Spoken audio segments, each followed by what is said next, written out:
You're on. We're on. Ooh, I haven't done this in a minute. What up, y'all? What I missed, man? What did I miss? Last time we was on here, we were talking about Mikal Bridges finally joining the New York Knicks in the big blockbuster, big trade with the Brooklyn Nets, right? And then after that, went off to Summer League, and then I said, yeah, I'll see y'all in September. How could you? I mean, if you know me by now on this channel, even since 2017, when this channel was first made until now, I've never been the biggest fans of the speculations and the rumors of the off season. I used to do videos about that stuff in the past because we didn't really have much. I mean, our best commodity was Kevin Knox. But now the team coming together and looking like it has been here in the last few seasons, you can miss me with all the rumors and such. I love what we got here in Brunson and the Nova Knicks. Julius Randle coming back, Mitchell Robinson, which we'll talk about later on the video, OG Anunoby signing a big deal. Like, we got a good group of guys now to the point where it's like we are in that conversation for a possibility at a championship, and now we got to continue to build this team. So any kind of rumor and speculation about will the Knicks get LeBron James or is Kevin Durant, like that kind of stuff, that's old news for me now. I want the facts, I want the realness, and that's what we talk about on this channel. But there's other people that are like me as well, and there's been some things that have happened in this offseason that we really didn't talk about. Let's throw it on to this one video and let's discuss everything that we missed. So buckle up. It's been a fun few months. Let's get into it. Run the intro.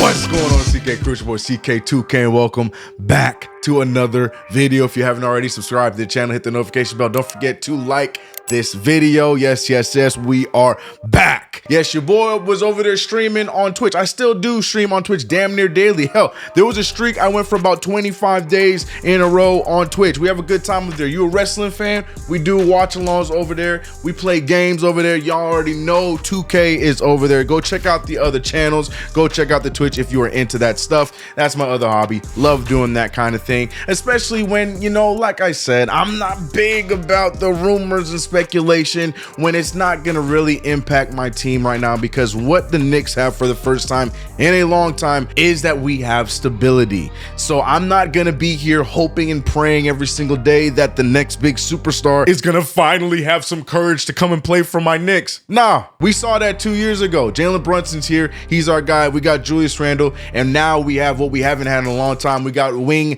depth. We got depth at the, well, we could use more depth at the big. We'll talk about that as well here in a little bit, but let's start from the beginning. Let's rewind to right before Summer League. Like I mentioned in my last video, we talked about Mikal Bridges being traded here. Mikal Bridges initially wanted to come over here with the #1 like he wore in Brooklyn, switched it over to his classic 25. We talked about that in the last video, but what happened after that? And you know, we drafted Tyler Kolek, who is somebody that I became a big fan of in Summer League. I think like a lot of Knicks fans, because if there's anything you know about me, one of the biggest movements I've had on this channel was the Zoe to NY movement. Hashtag, it started spreading. It was a great time. But the big thing about Lonzo Ball that I really think this team could benefit off of is a point guard that moves the ball. I feel like we need a guy that can help facilitate and make for others. Luckily, we got a guy like Jalen Brunson that can do damn near everything on the court, but then to have a backup like Tyler Kolek who can possibly be that facilitator while also giving us some points off the bench, I feel like him being that pickup in the draft was great, and it helps Deuce play his natural role at the 2. What is this rotation gonna look like here in a few weeks? I still can't figure it out. Hell, I've been playing 2K trying to rack my brain on figuring out who's gonna play where, why, what minutes. Is gonna be interesting, especially with Tom Thibodeau running a 9-man rotation. Who's gonna fit where? Who's gonna sit? Who's not playing?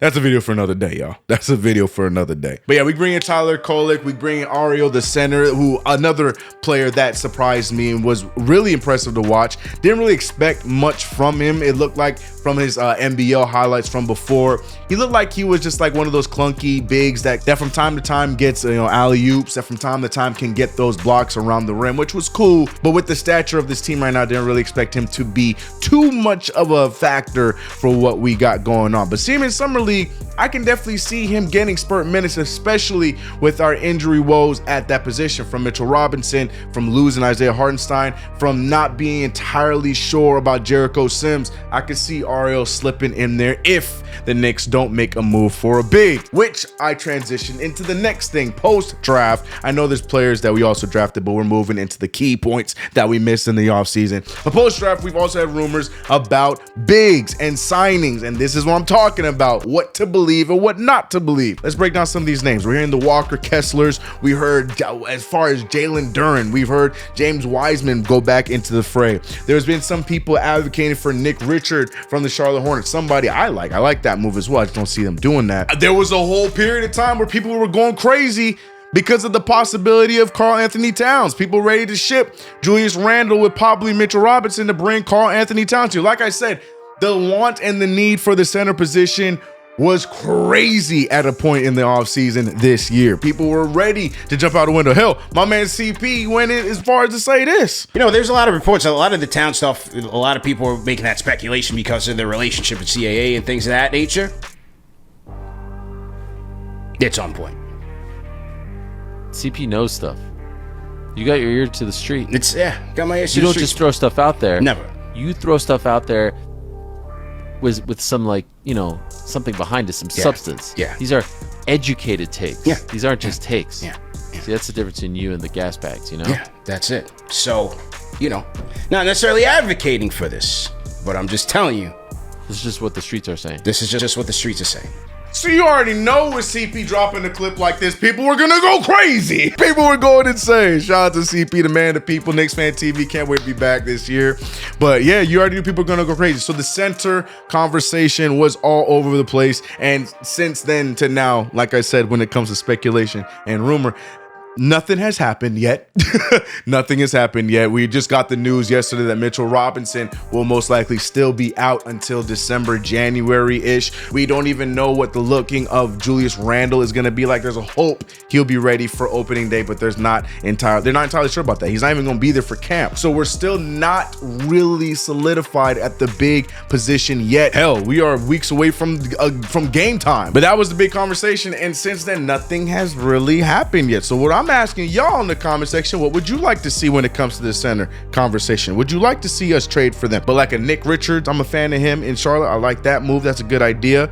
I think James Wiseman is in place in Indiana now at this point, so that's not going to happen. The Jalen Duren rumors, you know what I'm saying? You know, it just takes another slide of bad games for Detroit, and you know, Jalen Duren could be a Knick. Not happening. But yeah, the whole center conversation was a big topic of convo this offseason for sure. And right now, the Knicks are still trying to figure that out. Also, it was cool to see outside of Mikal Bridges being brought over, we saw a bunch of re-signings by our organization. One being Tom Thibodeau re-signing on a multi-year deal. So he is here for our coach for the long term right now. Mentioned OG Anunoby at the top. OG Anunoby signing a contract. We talked about that at the top. But more importantly, we saw the Jalen Brunson contract, something that people were back and forth on. There was even a conversation like, is he going to sign a deal that's going to be worth all the money in the world? People were wondering, all right, what are we going to do once Jalen Brunson is going to sign his contract? Because we know it's coming. We know JB is going to sign that contract because it's going to be worth a lot of money. But what do the Knicks do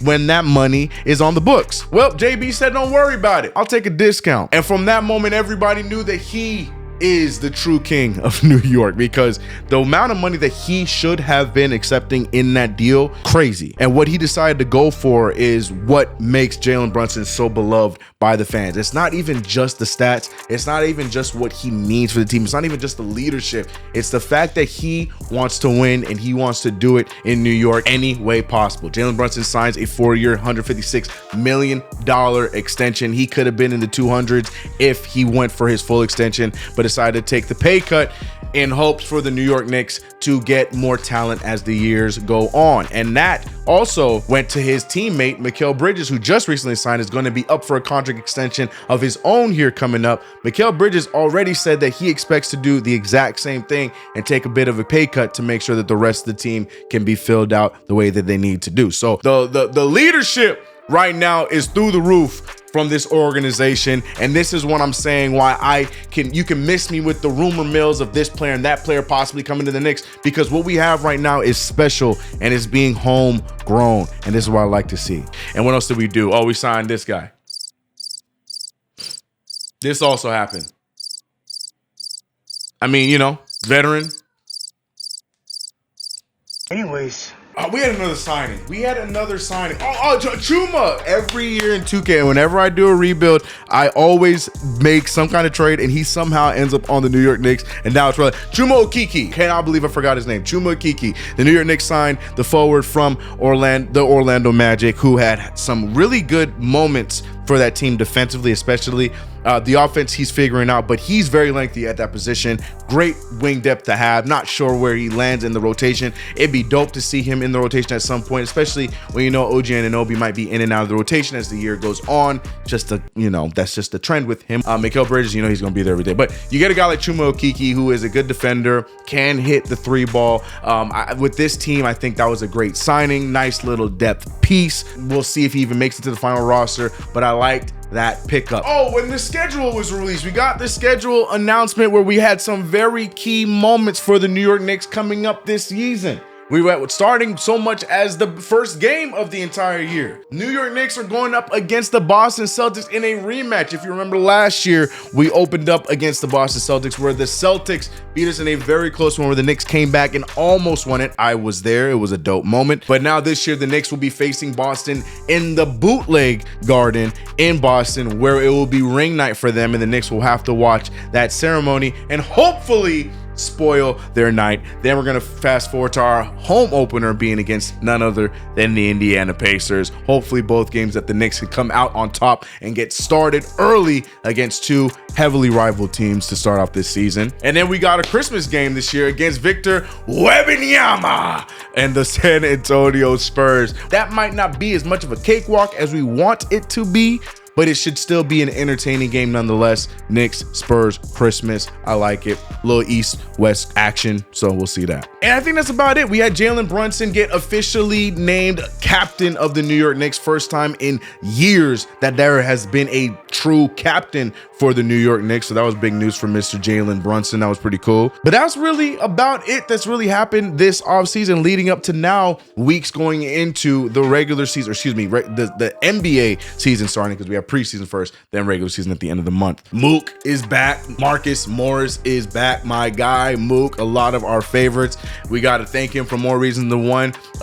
Reason one being the exciting season he gave us when he was a Knick, and reason two being he gifted us what was Emmanuel Quickley for the years that we had him on this team. So now that he's back, we got more veteran leadership. And like I said, the final roster is going to be interesting to see, because we do have a good assortment of young guys that we also brought in on two-way deals, exhibit 10s and stuff like that. And then we also brought in some veteran presence like Marcus Morris, Cam Payne, as we mentioned earlier. Chuma Okeke's there on the team now. Landry Shamet, shooter. So it's going to be interesting to see. And we still need to fill out that center situation unless Tom Thibodeau and the Knicks are just all in on what Jericho Sims is going to do for the team. But yeah, man, I think that is the full rundown, and we're fully caught up for those like me that don't really care about the rumors and speculation unless they're actual true and there's actually some fact to them. These are all the big changes and big things that happened in the offseason. There's a bunch of other ones that I might have skipped and that might have been on purpose, but feel free to let me know what I missed, what you want to hear me talk about more in the comments section below.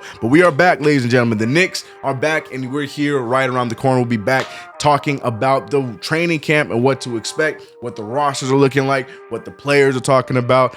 But until then, ladies and gentlemen, if you haven't already subscribed to the channel, hit the notification bell. Don't forget to like this video. And like I said, go check out my other channels. I got my VOD channel where it has all of my previous streams from the offseason. So go check that out if you want to be a part of that. I'm live over on Twitch damn near daily. So I'd love to see you guys over there. But until then, man, let's go Knicks, y'all. We right around the corner, and I'm ready for Knicks basketball to come back. I'm out of here, y'all. See you guys in the next one. Let's get it. I'm out. I can't hold a frown too long.